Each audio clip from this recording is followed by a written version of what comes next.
A brown little face with whiskers. एक brown colour का चेहरा था, उसकी मूछें भी थी, जानवरों की जैसे मूछें होती है ना।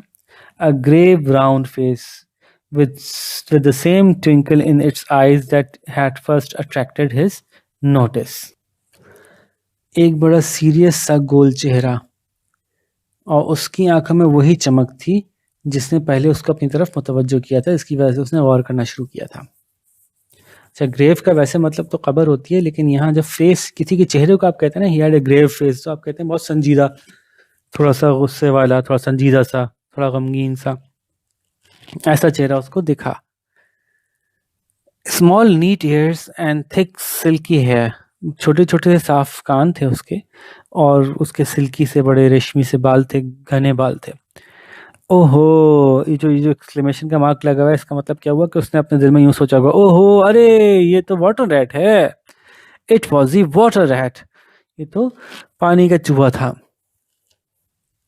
Then the two animals stood and regarded each other cautiously. जब वो इतना करीब आ गया कि एक दूसरे को ठीक से देख सकते थे, तो फिर वो दोनों जानवर वहां खड़े हो गए, अपनी अपनी जगह पे रुक गए और देखने लगे एक दूसरे को बड़े एहतियात से। कॉशियसली का मतलब है जायजा ले रहे थे एक दूसरे का, कॉशन कहते हैं एहतियात को। एहतियात से देखने का क्या मकसद है यहाँ पे, कि वो दोनों जानवर ये देख रहे थे कि कोई दुश्मन तो नहीं है, कोई हमलावर तो नहीं है, कोई खराब खराब चीज़ तो नहीं है, कोई ऐसा जानवर तो नहीं है जो हमें खा जाएगा या हमें मारेगा या हम पे हमला करेगा। तो अंदाज़ा लगाने के लिए कि सामने वाला किस टाइप की चीज़ है, वो एक दूसरे को कॉशियसली एहतियात से गौर से देख रहे थे। Hello mole, said the water rat. Hello rat, said the mole. Would you like to come over? Inquired the rat presently. Oh, it's all very well to talk, said the mole rather pettishly. He being new to a river and riverside life and its ways.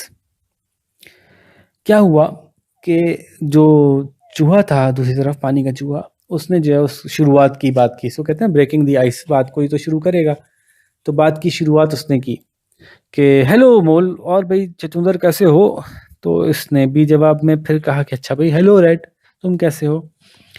तो तुम चाहोगे इस तरफ आना चाहते हो, inquired the red presently. Presently मतलब अब अच्छे अंदाज में ना, इतने अंदाजा लगा लिया, इतनी देर में एक दूसरे को गौर से देख रहे थे, तो इसमें चूहे को तो अंदाजा हो गया कि कोई खतरनाक जानवर नहीं है, अच्छा शरीफ सा लग रहा है। तो इसलिए उसने बड़े पुरतपाक अंदाज में उससे कहा कि, उससे पूछा, इंक्वायर का मतलब पूछा, कि इस तरफ आना चाहोगे। उसने कहा ठीक है, बात ही कर लेते हैं, इधर आने की क्या जरूरत है। मतलब वो अभी, चूंकि आगे लिखा है ना कि rather pettishly he being new to a river and riverside life and its ways, चूंकि वो अभी दरिया दरिया भी उसने पहली दफा देखा था, और दरिया के साथ जिंदगी कैसे गुजारते हैं, दरिया के किनारे के जानवर कैसे होते हैं, उनकी लाइफ कैसी होती है, ये उसने पहली दफा ही देख रहा था। तो इसलिए वो इतना कंफर्टेबल नहीं था इन बातों में। तो थोड़ा सा वो पसोपेश के साथ जो है ना, उसने बोला, रादर पैटिशली, ज़रा थोड़ा सा झिझकते हुए, ज़रा थोड़ा ये सोचते हुए कि पता नहीं मुझे जाना है, मतलब उसको डिस्करेज करना चाह रहा था, इस तरह का अंदाज था बात करने का। तो वो ठीक है, यहाँ बात कर लेते हैं ना, बात तो यहाँ से भी हो रही है, ठीक ही है, बात अच्छी हो रही है, बात कर लेते हैं, उधर आने की क्या ज़रूरत है मुझे। तो यहाँ से इसने थोड़ा सा घबराए हुए अंदाज में बात शुरू की। द रैट सेड नथिंग, चूहे ने कुछ कहा नहीं, but stooped and unfastened a rope and hauled on it, and then lightly stepped into a little boat which the mole had not observed.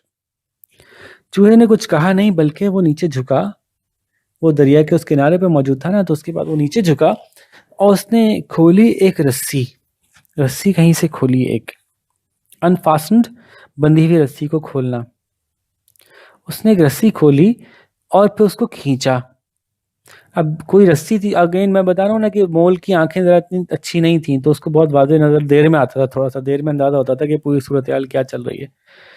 तो वो झुका, उसने एक रस्सी खोली और फिर उसको खींचा, तो क्या हुआ, and lightly stepped into a little boat with which the mole had not observed, और फिर वो बड़े एहतियात से, लाइटली एहतियात से कदम रखते हुए एक कश्ती पे चढ़ गया, जिसको कि सचुंदर ने नहीं देखा था, नॉट ऑब्जर्व, नहीं देखा था। It was painted blue outside and white with in, बाहर से वो नीली पेंट हुई हुई थी, अंदर से सफ़ेद थी, and was just the size for two animals, और बिल्कुल मुनासिब उसका साइज था कि दो जानवर उस पर सवार हो जाते, छोटे दो जानवर। And the mole's whole heart went out to it at once. और जनाब कश्ती देखी तो ये फिसल गए, बिल्कुल उनका दिल जो है ना वो बिल्कुल उसके ऊपर ऐसा आ गया कि वाह क्या चीज़ है यार, ज़बरदस्त। तो whole heart went out to it at once का मतलब वो फौरन ही उनका दिल जो है ना पूरा का पूरा कश्ती पे आ गया था, यानी उनको बहुत ही ज़्यादा कश्ती पसंद आ गई इन साहब को। ठीक है। Even though he did not yet fully understand it's use, हालांकि अभी उसको पूरी तरह से पता नहीं था कि इसका इस्तेमाल है क्या, ये कश्ती यूज़ कैसे होगी, इसको चलाया कैसे जाता होगा, इसमें सवारी करेंगे तो क्या महसूस होगा, इसमें क्या ख़तरे हैं क्या फ़ायदे हैं, अभी कुछ पता नहीं है, लेकिन बस कश्ती देखी और बस दिल आ गया। The rat sculled smartly across and made fast. चूहे ने जो है वो तेज तेज चप्पू चलाए, स्कलिंग कहते हैं आगे मूव करना कश्ती पे, तो चप्पू चला के ही मूव कर रहे हैं, छोटी पानी की कश्ती अपना दरियाई कश्ती है, तो चप्पू चलाते वो आगे तेजी से मूव किया, पार आ गया दरिया के, यानी उस पार खड़ा था और वो इसकी तरफ आ गया कश्ती चला के। एंड मेड फास्ट, और उसको ज़रा मजबूती से बांध दिया, यानी दरिया के उस किनारे से कश्ती चलाता हुआ इस तरफ आ गया कि इसको बिठा ले, और यहाँ पे आके किसी चीज़ से बांध दिया या मजबूती से रोक लिया कश्ती को। मेड फास्ट का मतलब चीज़ों को मजबूती से बांध देना। Then he held up his fore paw as the mole stepped down, फिर उसने अपना हाथ आगे बढ़ाया, फोर पॉ इसलिए कहने कि पंजा है ना उसका, हम कहते तो he then he held up his hand कहते, लेकिन अरे जानवर है तो उसका हाथ नहीं है तो उसको पॉ ही कह रहे हैं, तो फोर पॉ का मतलब आगे वाला हाथ, तो उसको हाथ ही समझे। तो फिर उसने अपना हाथ या पंजा आगे बढ़ाया, जब किसी को कश्ती पे सवार करना होता तो अंदर से एक हाथ बढ़ाता है ना कि मेरा हाथ पकड़ के नीचे आ जाओ। As the mole step down, जबकि वो छछूंदर नीचे कदम रख रहा था। छछूंदर अच्छा नहीं लग रहा कहते हैं, बार बार मोल ही कहते हैं। चलो, लीन ऑन दैट, इस पे जरा सहारा ले लो मेरे हाथ का, शाबाश। नाउ देन स्टेप लाइवली, अब ये नाउ देन जो है ना आवाज लगाने का अंदाज है, अरे अरे भाई देखना जरा, यूं कहना चाह रहे हैं। नाउ देन का मतलब जब आवाज लगा के नाउ देन बोलते हैं किसी को तो कहते हैं अरे देखना भाई इधर देख के, ठीक है, तो इसलिए यहाँ नाउ देन बोला है। नाउ देन स्टेप लाइवली, चलो जल्दी आ जाओ, स्टेप लाइवली, जिंदा जिंदा नजर आओ ना, जरा फुर्ती से आओ, जल्दी से आओ, तो जल्दी से आ जाओ, शाबाश। And the mole to his surprise and rapture found himself actually seated in the stern of a real boat. तो उस मोल को जो है वो बेतहाशा हैरत और खुशी हुई कि उसने अपने आप को एक असली कश्ती की पुश्त पर सवार पाया। स्टर्न ऑफ अ बोट, कश्ती की जो पुश्त होती है, कश्ती के ऊपर जो जगह बैठने की होती है, तो अपनी कश्ती की पुश्त पे सवार पाया। बड़ी हैरत और खुशी का उसका ठिकाना नहीं था। रैप्चर बहुत ज्यादा खुशी होना। This has been a wonderful day said, ये तो बड़ा ही जबरदस्त दिन रहा है भाई, बहुत ही जबरदस्त दिन रहा है, उसने कहा। As the rat shoved off and took to the sculls again.